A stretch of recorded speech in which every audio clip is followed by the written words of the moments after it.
ദൈവത്തിരുനാമം മഹത്വപ്പെടുമാറാകട്ടെ. നമ്മൾ വീണ്ടും ഒരു 50 നോമ്പിന്റെ നാളുകളിലൂടെ കടന്നു പോയിക്കൊണ്ടിരിക്കുകയാണല്ലോ. ഇതിനെക്കുറിച്ച് നമുക്കല്പം ചിന്തിക്കാം. ഈ നോമ്പുകാലം ദൈവം നമുക്ക് നൽകിയിരിക്കുന്നത് എന്തിനു വേണ്ടിയാണ്? ഉപവാസം, പാപബോധം, പ്രായശ്ചിത്തം, പരിഹാരം എന്നിവയിലൂടെ നമ്മുടെ ആത്മീയത വർദ്ധിപ്പിക്കുന്നതിന് വേണ്ടിയുള്ളതാണ് ഈ നോമ്പുകാലം.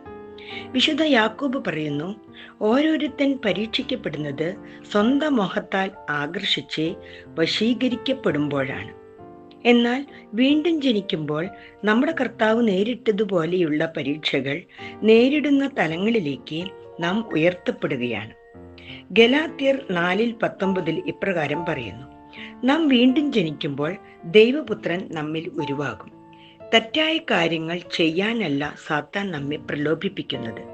വീണ്ടും ജനിക്കുന്നതിലൂടെ നാം ദൈവത്തിന് വിലപ്പെട്ടവരാകാനുള്ള സാധ്യത നമ്മിൽ വർദ്ധിക്കുന്നു.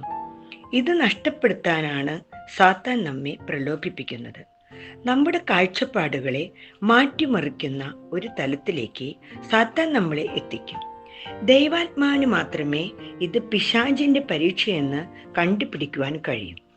യേശുക്രിസ്തു തൻ്റെ പരീക്ഷകളെ നേരിട്ടത് പ്രാർത്ഥന, ഉപവാസം എന്നിവയിലൂടെയാണ്. വിശുദ്ധ മത്തായിയുടെ സുവിശേഷം 6-ാം അധ്യായം 16-17 വാക്യങ്ങളിൽ യേശു നമ്മെ ഉപവാസത്തെക്കുറിച്ച് പഠിപ്പിക്കുന്നു. നിങ്ങൾ കപടഭക്തിക്കാരെ പോലെ വാടിയ മുഖം കാണിച്ച് ഉപവസിച്ചാൽ അവർക്ക് പ്രതിഫലം കിട്ടിപ്പോയി എന്ന് പറയുന്നു. എന്നാൽ നിങ്ങൾ മനുഷ്യർക്കല്ല, രഹസ്യത്തിലുള്ള നിന്റെ പിതാവിന് വിളങ്ങേണ്ടതിന് വേണ്ടി ഉപവസിക്കുമ്പോൾ രഹസ്യത്തിൽ കാണുന്ന നിന്റെ പിതാവ് നിനക്ക് പ്രതിഫലം നൽകും. അപ്പോസ്തല പ്രവൃത്തികൾ 13 1 മുതൽ 5 വരെയുള്ള വാക്യങ്ങളിൽ പ്രവാചകന്മാരും ഉപദേഷ്ടാക്കന്മാരുമായ കുറച്ചു പേരുടെ പേരുകൾ അവിടെ പ്രസ്താവിക്കുന്നു. അവർ പ്രാർത്ഥിച്ചും ഉപവസിച്ചും കഴിയവേ പരിശുദ്ധാത്മാവ് അവരോട് സംസാരിക്കുന്നതായി കാണുന്നു. ശരീരത്തിൽ ഒരു ത്യാഗം അനുഭവപ്പെടുമ്പോൾ ജീവിതത്തിൽ വൻ വിജയങ്ങൾ ഉണ്ടാകും. പുറപ്പാട് 17:11 മോശയുടെ അനുഭവം നമുക്കത് വെളിവാക്കി തരുന്നു. മോശ കൈ ഉയർത്തിയിരിക്കുമ്പോൾ ഇസ്രായേൽ ജയിക്കും, കൈ താഴ്ത്തിയാൽ അമാലേക്ക് ജയിക്കും. മോശ ദൈവത്തിന്റെ വടിയും കൈപ്പിടിച്ചാണ് കുന്നിൻ മുകളിൽ കയറി നിന്നത്. മോശയുടെ കൈക്ക് ഭാരം തോന്നിയപ്പോൾ അഹറോനും ഹൂരും അപ്പുറത്തും ഇപ്പുറത്തും നിന്ന് അവന്റെ കൈ താങ്ങി നിന്നു. സൂര്യൻ അസ്തമിക്കുവോളം അവർ മൂവരും ഒരു ഭക്ഷണവും കഴിക്കാതെ ഉപവാസത്തോടെയും പ്രാർത്ഥനയോടെയും ഇരുന്നപ്പോൾ ഇസ്രായേലിനെ അമാലേക്കരെ തോൽപ്പിക്കുവാൻ കഴിഞ്ഞു.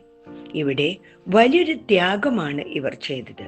ഇതുപോലെ നമ്മെയും ദൈവത്തോട് അടുപ്പിക്കുന്ന സമയങ്ങളാക്കി മാറ്റുവാൻ, ഒരു ത്യാഗത്തിന്റെ അനുഭവങ്ങളാക്കി മാറ്റുവാൻ നമ്മുടെ നോമ്പിനും ഉപവാസത്തിനും കഴിയട്ടെ. പുറമേയുള്ള ഒരു പ്രകടനം മാത്രമാകരുത്, അകമേയുള്ള മാറ്റത്തിന്റെ, പാപബോധത്തിന്റെ അനുഭവമായി മാറണം. 40 ദിനരാത്രങ്ങൾ നിരന്തരമായ പ്രാർത്ഥനയിലൂടെയും ഉപവാസത്തിലൂടെയും പ്രലോഭനങ്ങളെ നേരിട്ട യേശുവാണ് നമ്മുടെ മാതൃക. ദോഷങ്ങളെ ഉപേക്ഷിച്ച് നന്മയിൽ വളരാനുള്ള ഒരുക്കമാണ് നോമ്പും ഉപവാസവും. ഇതിൽ വർജനയും സമർപ്പണവും ഉണ്ട്. ഭക്ഷണം തുടങ്ങി നമ്മെ അടിമപ്പെടുത്തുവാൻ സാധ്യതയുള്ള എല്ലാറ്റിനെയും വർജിക്കുകയും ജീവിത ചിന്തകൾ, ജീവിത രീതി, നമ്മുടെ വാക്കുകൾ തുടങ്ങിയവയെല്ലാം ദൈവത്തിനായി സമർപ്പിക്കുകയും ചെയ്യുന്നതിനുള്ള അവസരമാണ് നോമ്പുകാലം. മയക്കുമരുന്നുകളുടെ അമിതമായ ഉപയോഗം മൂലം ബന്ധങ്ങൾക്ക് യാതൊരു വിലയും കൽപ്പിക്കാത്ത, പകയും വിദ്വേഷവും വെച്ച് പുലർത്തുന്ന ഇന്നത്തെ കാലത്ത് ക്ഷമിക്കാനുള്ള ഒരു മനസ്സും അവരവരുടെ രൂപാന്തരത്തിനുള്ള ഏക വഴിയായ പാപബോധവും ഉണ്ടാകട്ടെ എന്ന് നമുക്ക് പ്രാർത്ഥിക്കാം. അഭിനയ ഭക്തി വെടിഞ്ഞ് അനുഭവ ഭക്തിയിലേക്കുള്ള ഒരു രൂപാന്തരം സംഭവിക്കുവാൻ വേണ്ടി നമുക്ക് പ്രാർത്ഥിക്കുകയും ഉപവസിക്കുകയും ചെയ്യാം. നമ്മുടെ ജീവിതം ഏതെല്ലാം പാപങ്ങളിൽ കുരുങ്ങിക്കിടന്നാലും നമ്മൾ അനുതപിച്ചാൽ ദൈവത്തിൻ്റെ അടുക്കിലേക്ക് തിരിച്ചു വരുവാൻ സാധിക്കും. ധൂർത്തപുത്രൻ അപ്പൻ്റെ സ്വത്തെല്ലാം വാങ്ങി ധൂർത്തടിച്ച് എല്ലാം നഷ്ടപ്പെടുത്തി. പിന്നീട് പന്നി കഴിക്കുന്ന ആഹാരം പോലും കിട്ടില്ലെന്ന് മനസ്സിലായപ്പോൾ അവന് പാപബോധം വന്നു. തിരിച്ച് തൻ്റെ പിതാവിൻ്റെ അടുത്തേക്ക്, അതായത് തൻ്റെ സൃഷ്ടാവിൻ്റെ അടുത്തേക്ക് തന്നെ മടങ്ങി. നമ്മൾ എല്ലാ സുഖസൗകര്യങ്ങളും അനുഭവിച്ച് ആർഭാടമായ ജീവിതം മുന്നോട്ട് നയിക്കുമ്പോൾ ഓർക്കണം, തൻ്റെ സൃഷ്ടാവിൻ്റെ അടുത്തേക്ക് ഒരു തിരിച്ചുവരവ് നമുക്കും അത്യാവശ്യമാണെന്ന്. ആ തിരിച്ചുവരവാണ് യഥാർത്ഥ പാപബോധം. ഈ പാപബോധത്തിൽ നിന്നാണ് പ്രായശ്ചിത്തം ഉടലെടുക്കുന്നത്.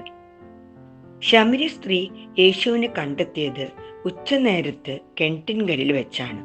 യേശു അവളെ കുറ്റപ്പെടുത്താതെ കരുണയോടെ ദൈവത്തെങ്കിലേക്ക് അടുപ്പിച്ചു. യേശു നമ്മളെയും കണ്ടുമുട്ടുന്നതിനായി കാത്തിരിക്കുന്നു.